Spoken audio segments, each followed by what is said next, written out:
Good morning, everybody. I am Gollapudi Valakshmi, Department of English, SRN BGNR Government Degree College, Khammam. So today's topic of discussion is The Touch, the first lesson from our text, which is written by Amburi Chaya Devi, a famous short story writer in Telugu. So she has written many short stories.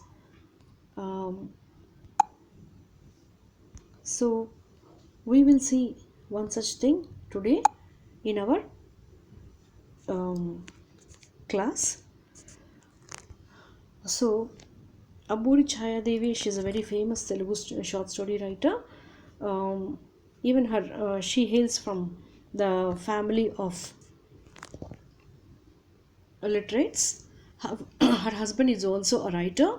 He was a writer, not only a writer but even a critic, and also the chairman of Official Language Commission. She was employed as librarian in Jawaharlal Nehru University, Delhi. She received various awards, which include Telugu University Award 96, Ranganayakama Pratibha Puraskar in 2003, and 2005 she received Sahitya Academy Award. Her works include Dhanamargam, Bonsai Batukulu, Parichita Lekha, which is a translation of short stories of Stephen Zweig, an Austrian author, and Anaga Anaga, a collection of folk stories for children. So major issues in her works include mechanical life of women, their daily course, and exploitation of women at various levels, maybe at home or employment, etc. So in today's short story, we have a father who is blessed with one male child, and the others are female children. They are brought up in different atmospheres, wherein the father looks after his son well, but in the name of orthodoxy, he keeps his girls at a distance. Why he does so is because he feels that only his son is a perpetuator of his race, and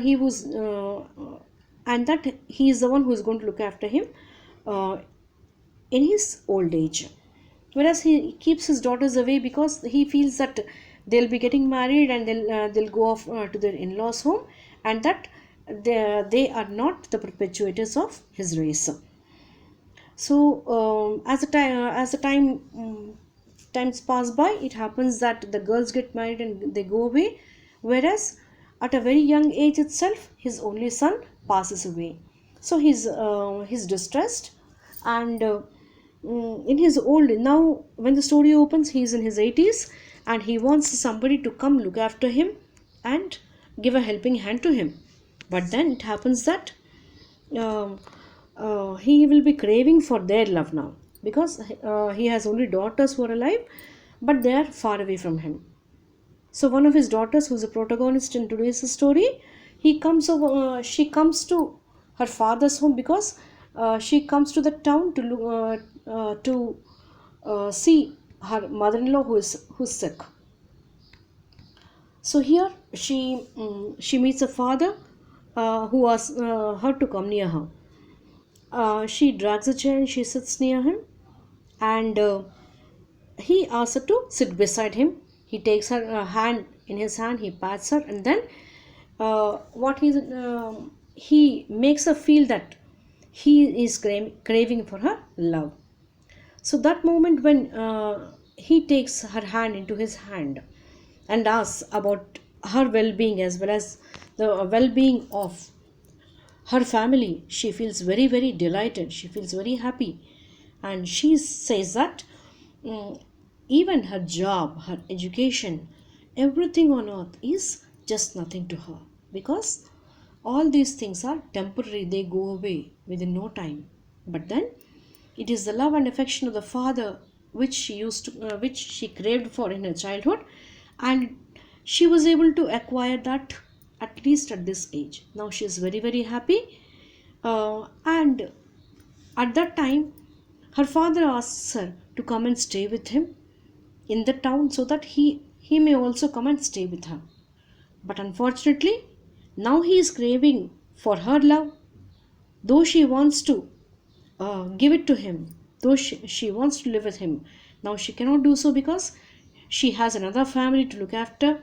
She has her household works to do over there. She's a working woman now. So with all these obstacles, she's not in a position to come and stay with her father. So this is the situation. So time passes by, and by evening she gets ready to go away to her own home. Her husband comes and picks her up. While on her way to her house, also, she keeps thinking of all those good words which her father has spoken to her, and she feels very, very happy. So, she keeps remembering of all those things, and with just a few words, good words of her father, she forgets all those bad days when her father hasn't looked after her well. So, this is how the situation changes. Once the father craved for the love of his daughter, but now it is the father who is craving for the love of his daughter. So, daughters wanted some freedom, some affection, some love from their father, which they never got in their childhood. But now, when he is in his old age, he is craving for the same love and affection from his daughters. But unfortunately, they are far away from him. So the issues discussed in the story are upbringing of a girl child in the patriarchal Indian society. So in patriarchy, what happens is girls are looked after very, very strictly. They're not allowed to go away for a long time from home. Even if they come a bit late, then they are asked why they are late, where they went, with whom they went, etc. Also, many more restrictions are placed on them, whereas the same restrictions are not placed for a male child. So here, father is the head of the family in patriarchal society, and the girl every member of the family, they have got to listen to what his father says. Their father says. Parenting. So parents in this patriarchal society, they do not look after male and female children equally. Males they are given more freedom, whereas the females, they are curtailed. Their freedom is curtailed by saying that they are girls, and then they have got to go to some other home. In future, they never belong to their maternal home. So all the freedom is curtailed this way. Even if they want to get educated, full education is not given to them, because if they are educated, then their parents say that they have got to select a groom who is highly educated, more educated than their children. That is why they are given less education, and that too maybe in a Telugu medium school for girls, and whereas their male child is admitted into an English medium school. Also, they feel that it's a waste to spend a lot of money on their education, because even if their daughter works, the entire salary is taken away by her husband and their in-laws. So they don't get anything. So these are the ideas of parents in the patriarchal society. Orthodoxy, that means the ritual practices being followed by a family or the families in Indian society. So in the name of orthodoxy, they keep their children away, that they should not touch them while performing puja, while cooking food, etc. So children also feel that they have got to keep themselves away. They should not be touched. So this is what has happened in our story today, which made the girls feel that they are equal to gods, and that they should not be touched. In her childhood, our protagonist, when she was traveling in a rickshaw along with her father, she says that she sat in a corner, though there was a lot of space, because She felt at the time that she should not touch her father at any cost, at any time. So, even at this age, also after getting married, when she goes home, the same thoughts prevailed in her mind, which made her sit aloof from her father in a separate chair. So, orthodoxy is preventing the freedom of all the family members, especially children, who want love and affection from their parents, but probably they're not given to that extent which is expected by them. So, sense of helplessness.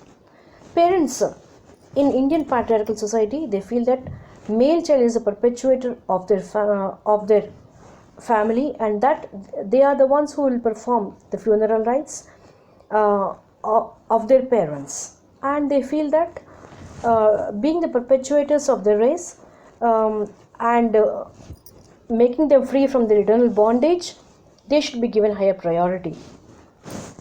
And parents also in Indian society feel that only the male children are the ones who will look after their parents in their old age. That is why more priority is given to male children, whereas female children are not given that priority.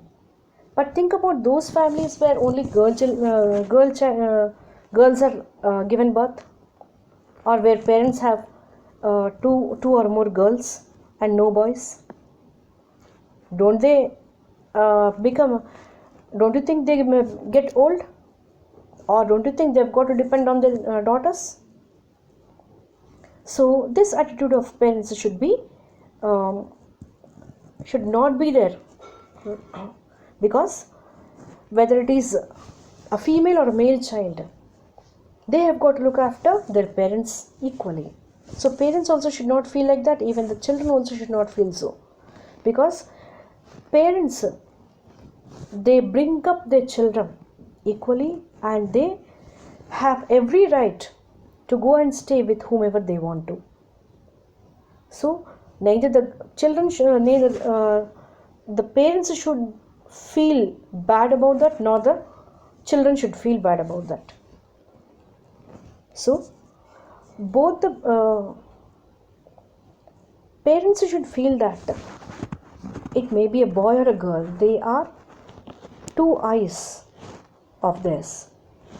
So we cannot say right eye is important or the left eye is important. Both are equally important. So as both the eyes are important, similarly, even both the children are also equally important. So parents should never feel that they should not live with their daughters, or that they are a burden to their daughters. Daughters also will never feel that their parents are burden to them. So it depends upon parents with whom they are going to stay, but they also should feel that girls are also equally important as boys. So only when both are treated equally, that they can feel free to go and stay with anybody they want to. Okay, so these are the feelings, these are the issues discussed in this story, and these are the feelings of the author. So I hope you have understood the story. I think you have understood even the issues discussed, right? So what you do tomorrow is you just go home, then write your views on these 4 issues, and you bring the same thing tomorrow. Let's discuss more about it in tomorrow's class. Thank you.